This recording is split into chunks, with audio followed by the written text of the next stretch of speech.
tips to add value and profit to a coaching business? I think as soon as a coach can shift from marketing and sales to just delivering the product, like the sooner you can get to that shift, the easier it is to focus on your client base, and you can open up more time for clients. And that to me is the biggest shift. The second one is, really looking at systems, all the systems around scheduling,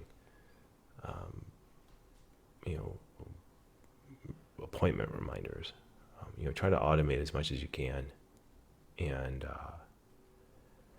yeah, I mean, that's really it. I mean, for me, and I've often thought, like, what would it be like if I just went back to just coaching and just said, I love this stuff, I want to go do it. I think there's also an element of getting fed, just your soul gets fed when you do this work. That, profitability. I know some coaches, they want to start hiring other coaches and having like a coaching organization. I've seen people do that. Sometimes it works, sometimes it's hard. It's more of a thing, it's harder to do it. What I've realized from this whole process, I'm doing this for the purpose of really augmenting education with coaching skills and kindness and empathy and this kind of training. And in order to do that mission, I needed to build a training organization that could handle the volume of people that I wanted to train. What I didn't realize is how far away it would take me from some of the stuff that I really love, which is the coaching, which is the training, and how into a deep dark forest I had to go. But I feel like it was useful for me to grow and to see it and to really step into that space and to lead a team like this. It's a necessary thing for me to do for the development. So I feel like as a coach, if you really are looking at how do you maximize this, like what you need, if you start working with other people, I feel like it's a viable option. But it's even harder than being self-employed. Like it's a whole nother beast. And I think that you got to take a couple deep breaths and realize, okay, if we're really tackling this, what does it look like? Don't have to start big, but even starting small is a big deal. So Yeah. That's my thoughts on those. It's a lot more work when you've got to set up your business infrastructure and all of those things. You're working with people all over the world. You've got contracts and agreements and liability insurances and subcontracting. So it's all of that to think about, isn't there? If you're bringing people on board, as I've learned. So, it adds extra layers to that. The other thing I would say is to add profit, get certified and get your credential, because that's what I learned as well. I had different certifications for coaching before I moved to the US from the UK, and, I had been coaching for a long time, but everything changed for me. And I'm not just saying this, but when I did my certification with Coach Training EDU, and then I went on to get my ICF, it opened up a whole new world for me in terms of opportunities and coaching and, the hourly rate you can get. And the higher up you go, you get your certification, that you get your ACC, then you get your PCC. And then, people reach out to you, whether your desire is to do MCC or not. But I've seen a difference in what I can ask of the businesses I work together, because now I can kind of prove that credibility and that learning and that experience. Yeah. Yeah. I mean, that seems, getting your certification is a big deal. It's useful. Yeah. It's fun to see your journey, Raj, like throughout all of this. It is. I have to pinch myself too when I look at that journey and just stop for a moment and think. And that's the power of, I think, coaching and visualizing and future self. That reminds me, I got to do a new recording actually, John, on future self. Yeah, I've done it. I did a recent one myself. It's lovely. And I think that's, so the thing about charging, it's, I started at charging $100 an hour for my coaching. And, if looking back, I think that's reasonable.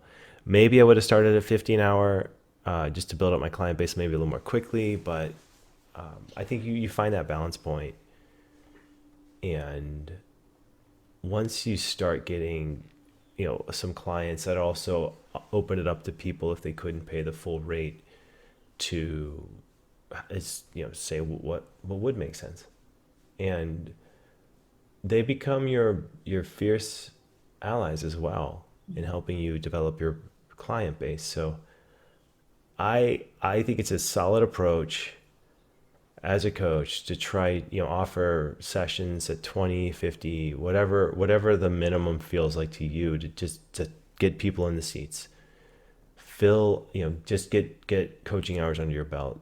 And then once you start to feel full, then you up it. That's the strategy that I would do if I were starting from zero again. I like that.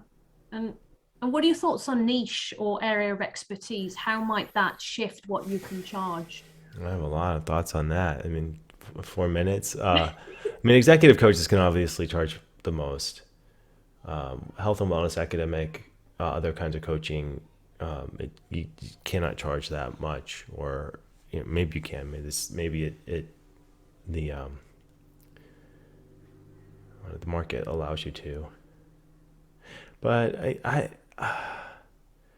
I think the specialty thing for me is more around what does a coach really love to do? Like, if you and what do you feel called to do? Like, who do you feel called to work with, and know that your experience can add value? If you're asking that question, then I think everything else will fall into place. It did for me. I've seen it with a lot of other coaches too. Once you find a specific niche, then it opens up an opportunity to become an expert in something really specific, and that's exciting. And if you really want to think about national platforms, or making a difference in humanity, the more specific you are, the more opportunity you have to become an expert in a small thing. And that's what the world needs. The world needs our voices that really share kindness, empathy, awareness. This is big work. So, what would be a coaching question that you would give our listeners to go away with?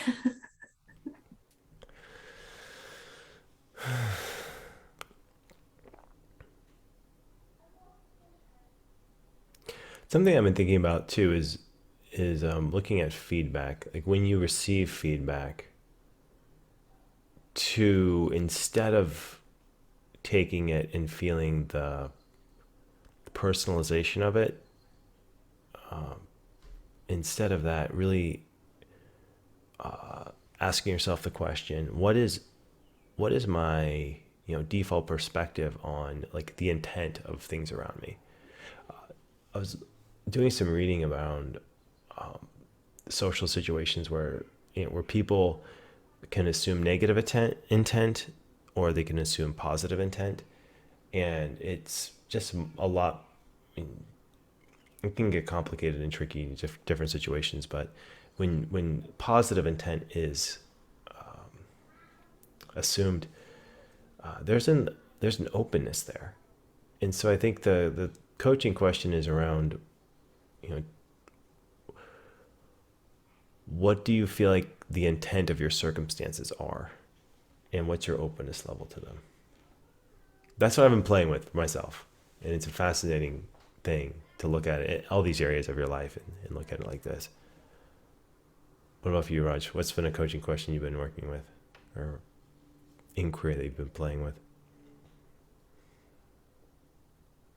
I think for me, and I've been asking this, as I said, last few days, is like, what's the difference for me in line with my values between where I am at life now, between kind of achievement and fulfillment?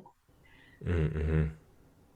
And I think an answer that I am more fulfilled than just focused on achievement, that's when I know that I am truly doing my life's work. That's